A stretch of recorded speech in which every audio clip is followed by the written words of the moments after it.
அன்பு நேயர்களே வணக்கம். நாளையிலிருந்து ஆரம்பித்து 9 நாள். நாளைக்கு ரொம்ப முக்கியமான நாள், உகாதி பண்டிகை. உகாதி பண்டிகை என்பது யுகத்தினுடைய ஆதி தோற்றத்தை குறிக்கக்கூடிய ஒரு நாள். மகாவிஷ்ணு கட்டளைப்படி நான்முகன் இந்த உலகத்தை ஏதாவது ஒரு குறிப்பிட்ட நாளில் நல்ல நட்சத்திரத்தை பார்த்து தொடங்கணும் இல்லையா?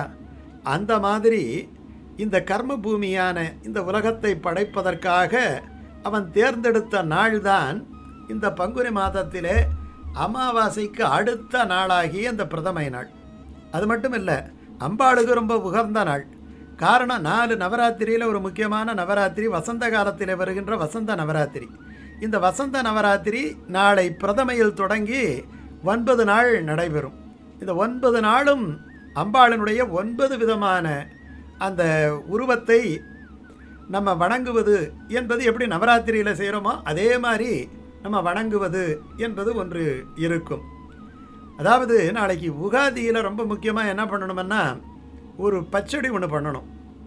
அதை வச்சு படைக்கிறது நல்லது, பஞ்சாங்கத்தை படிக்கிறது நல்லது. அதாவது வேப்பம்பூ, வெல்லம், புளி, மிளகாய், உப்பு, மாம்பழத்தை சேர்த்து ஒரு கலவை. இதில் எல்லா சுவையும் இருக்குது. வாழ்க்கை என்பது எல்லா சுவையும் கலந்தது தானே. மகிழ்ச்சியே இருக்குமானா அந்த மகிழ்ச்சியை புரிஞ்சுக்கணுமன்னா நமக்கு சின்ன கஷ்டம் வந்தால் தான் சந்தோஷம் என்பது என்னங்கிறது தெரியும். ஒரு நிழல்லே உட்காந்துருக்கிறவங்களை, ஏசியில் உட்காந்துருக்கிறவங்களுக்கு பாருங்கள், கொஞ்சம் வெளியில் வந்தால் தான் அந்த ஏசியினுடைய அருமை தெரியும். ஏசியில் உட்காந்துருந்தா ஏசி தெரியாது, நீங்கள் பார்த்துருக்கலாம்.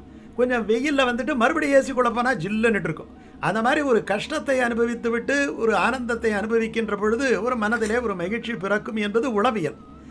நிழலின் அருமை எப்போ தெரியும்? வெயிலில் போகும்போது தான் ஒரு மரம் இருந்தால் பரவாயில்லையே, ஒரு வீட்டு திண்ணை இருந்தால் பரவாயில்லையேன்னு தோணும். அதனால் எல்லா உணர்வுகளும் வேண்டியது தான். வெறும் இனிப்பே சாப்பிட்டு இருந்தால் என்ன ஆகும்? உடம்பு சரியாக இருக்குமா? சரியாக இருக்காது. அப்போ என்ன பண்ணணும்? பாகற்காய் மாதிரியான ஒரு கசப்பும் தேவைப்படும், கொஞ்சம் புளிப்பும் தேவைப்படும், எலுமிச்சம்பழம் மாதிரி கொஞ்சம் காரமும் தேவைப்படும். இல்லாட்டி என்ன உப்பு சப்பு உரப்பு இல்லையேம்பாங்க. அப்போ உரப்பும் தேவை, உரைக்க வேண்டும் அல்லவா? உரப்பும் தேவை. அதே மாதிரி இந்த உப்பு இருக்கணும். உப்பு என்பது நிதானத்தை குறிப்பது. மிகுனும் குறையினும் நோய் செய்யும் என்னார். அதாவது ஒன்று அதிகமாக இருந்தாலும் பார்த்தீங்கன்னா என்ன உப்பாக இருக்கும்போ, சரி ஒன்றுமே போடலன்னு வச்சுக்கிங்க, என்ன சப்புன்னு இருக்கும்போ. அப்போது இந்த உப்பு சுவை இதெல்லாம் இணைத்து செய்யக்கூடிய ஒரு பச்சடியை நம்ம நாளைக்கு வச்சு படைப்பார்கள். இதுக்கு ரொம்ப அருமையான பாட்டு இருக்குது. கசப்பும் இனிப்பும் கலந்ததே வாழ்வு, காரமும் புளிப்பும் சேர்வதே வாழ்க்கை, அனைத்தும் அனுபவம் சொல்லிடும் நாள், அர்த்தமாய் விளங்கும் உகாதி திருநாள் என்று ஒரு அழகான ஒரு கவிதை ஒன்று இருக்குது. நாளைக்கு ஆரம்பித்து இந்த வசந்த நவராத்திரியை கொண்டாடுகின்றோம். சைத்திர மாதம் தொடங்குகிறது. சித்திரைங்கிறது நமக்கு தமிழ் வருஷ பிறப்பு. சூரியன் மேஷத்தில் நுழைகிற முதல் பாகையிலே நமக்கு ஏப்ரல் மாதம் 14ஆம் தேதி தமிழ் வருஷ பிறப்பு தொடங்குது.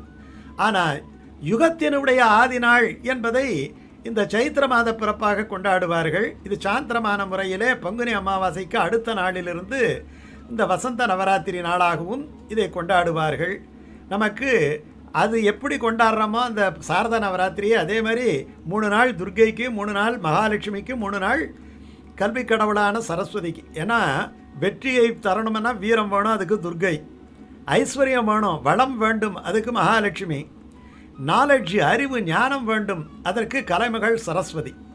இது இந்த சைத்திர நவராத்திரி, அதாவது வசந்த நவராத்திரி. வசந்த காலம் இல்லையா?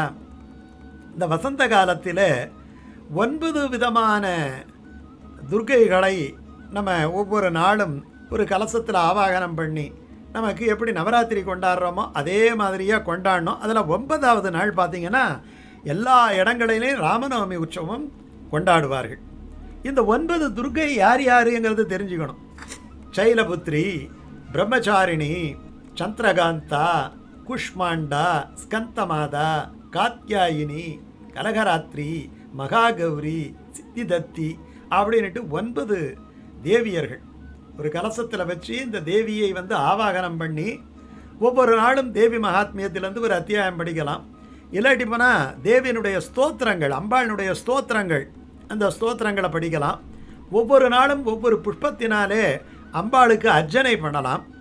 இப்படி பண்ணுவது ரொம்ப விசேஷம். குடும்பத்துக்கு ரொம்ப ஸ்ரேயஸ் தரும், கஷ்டங்களெல்லாம் குறையும். ரொம்ப அழகாக ஒரு பாட்டு இருக்குது. ஏன்னா வசந்த காலத்திலே இந்த நவராத்திரி நடைபெறுகின்றது. வசந்தம் வந்தது, வாசம் பறந்தது, வானம் முழுவதும் மகிழ்ச்சி நிறைந்தது, அம்மனின் அருளில் ஒளிபொங்கும் நாளில் ஆனந்தம் தருவாள் அம்பிகை தாயேன்னுட்டு இந்த வசந்த நவராத்திரியை கொண்டாடுகின்ற ஒரு அருமையான பாட்டு ஒன்று இருக்குது. இந்த 9 நாளும் ரொம்ப எளிமையாக அம்பிகைக்கு 9 விதமான நிவேதனங்களை செய்ய வேண்டும். முதல் நாள் நெய்யோ பாலோ வைத்து படைத்தால் போதும். 2வது நாள் கொஞ்சம் பழங்களை சர்க்கரையிலே கலந்து சர்க்கரை பஞ்சாமிர்தம் அது செய்யலாம். 3வது நாள் பாலிலே ஒரு பாயாசம் செய்து வழிபடலாம், பால் பாயாசம்.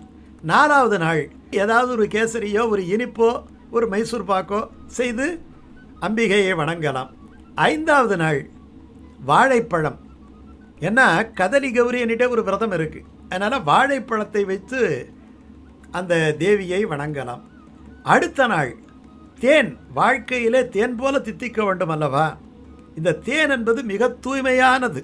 தேனில் கலப்படம் பண்ணால் தேனினுடைய ருசியே போயிடுச்சு.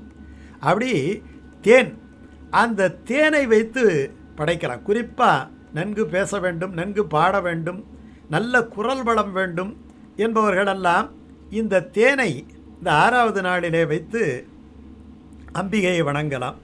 7வது நாளிலே வெல்லம் வைத்து படைக்கலாம். அந்த வெல்லம் என்பது இனிப்பு சுவையை தருவது. அந்த வெல்லத்தை வைத்து படைக்கலாம். சாதாரண வெல்லம் அது போகிறோம். இப்போ நம்ம சொல்கிறதெல்லாம் ரொம்ப அதிகமான காசு பணம் செலவழிக்க வேண்டியதில்லை. சாயங்காலம் போகிறோம், ஒரு விளக்கு வைக்கிறோம், ஏற்கனவே அம்பிகை நம்ம ஆவாகனம் பண்ணியிருக்கோம், ஒரு முழம் பூ போடுறோம், ஒரு நெய் பாலோ ஒரு சர்க்கரை பஞ்சாமிர்தமோ ஒரு பால் பாயசமோ ஒரு சின்ன டம்ளரில் வச்சு படைக்கிறோம். ஒரு இனிப்பு ஏதோ ஒரு 100 கிராம் போட்டு ஒரு சர்க்கரையிலே கலந்து ஒரு இனிப்பு செய்து வைத்து படைக்கிறோம். வாழைப்பழம் ரொம்ப எளிமையான விஷயம், தினசரி படைக்கிற மாதிரி தான். இது கொஞ்சம் ஸ்பெஷலாக அந்த அம்பிகையை நினைத்து கொண்டு, ஆஹா வசந்த நவராத்திரி 9 நாள், ஒரு நாள் சைலபுத்திரி, ஒரு நாள் பிரம்மச்சாரிணி, ஒரு நாள் சந்திரகாந்தா, ஒரு நாள் கூஷ்மாண்டா என்று நினைத்து கொண்டு வணங்குவது. இதில் 3 அம்பிகையினுடைய வடிவம், 3 மகாலட்சுமியினுடைய வடிவம், 3 கல்வி கடவுளான கலைமகளின் வடிவம் என்று அந்த நினைப்போடு செய்கின்ற பொழுது நமக்கு அந்தந்த தேவதைகளுடைய அருள் நமக்கு தானாக கிடைக்கும். அப்போது முதல் நாள் நெய்ப்பால், 2வது நாள் சர்க்கரை பஞ்சாமிர்தம், 3வது நாள் பால் பாயசம், 4வது நாள் இனிப்பு, 5வது நாள் வாழைப்பழம், 6வது நாள் தேன், 7வது நாள் வெல்லம், 8வது நாள் தேங்காய் பாயாசம். தேங்காயை போட்டு பாயாசம், ஒரு பைத்தம்பருப்பு பாயாசமோ ஏதோ ஒன்று தேங்காயை போட்டு நம்ம செய்யலாம். 9 நாள் பல வகையான பழங்கள், ஒரு பழமாக இல்லாமல் பல வகையான பழங்கள், ஒரு கமலாப்பழம், ஒரு ஆப்பிள் ஒன்று, ஒரு ஆரஞ்சு ஒன்று, ஒரு சாத்துக்குடி ஒன்று, ஒரு வாழைப்பழம் ஒன்று, கொய்யாப்பழம் ஒன்று, இப்படி இருக்கக்கூடிய பழங்களை கலவையாக வைத்து படைக்கலாம் என்று சொல்லி இருக்கிறார்கள். அது அந்தந்த நாளுக்குரிய ஒரு விசேஷம். அப்போ நாளைக்கு உகாதி நாள், வீட்டையெல்லாம் தூய்மைப்படுத்தி மாக்கோலம் போட்டு மாவிலை தோரணத்தை கட்டி கும்பத்தை ஆவாகனம் செய்து என்ன பண்ணணும், நாளைக்கு தேவியை வணங்க வேண்டும். இது நாளைக்கு உகாதியில் இருக்கிறதால நான் கொஞ்சம் விரிவாக செய்யலாம். நாளைக்கு யுகத்தினுடைய முதல் தொடக்க நாள் என்பதால் முடிஞ்சால் வடை பாயாசம் செஞ்சு படைக்கலாம். இல்லாட்டி போனால் சாதாரண சாப்பாட்டிலேயே கூடுதலாக ஒரு இனிப்பு செஞ்சு நான் சொன்ன மாதிரி இந்த அறுசுவை பச்சடியை மட்டும் வச்சு செஞ்சு படைக்கலாம். ரொம்ப எளிமையான ஒரு விஷயம். நாளைக்கு ஆரம்பித்து 9 நாள் வசந்த நவராத்திரியினுடைய பெருமை, 9 அந்த சக்திகளின் பெருமை, 9 நாளும் செய்ய வேண்டிய சின்ன சின்ன விஷயங்கள், இவற்றையெல்லாம் தெரிந்து கொண்டு யதாசக்தி பின்பற்றுவதன் மூலமாக நம்ம எல்லையற்ற ஒரு சௌக்கியத்தை மிக எளிதாக அடையலாம். நம்முடைய பலம், ஆற்றல், தெளிவு, சந்தோஷம் எல்லாம் அதிகரிக்கும், கஷ்டங்களெல்லாம் குறையும்.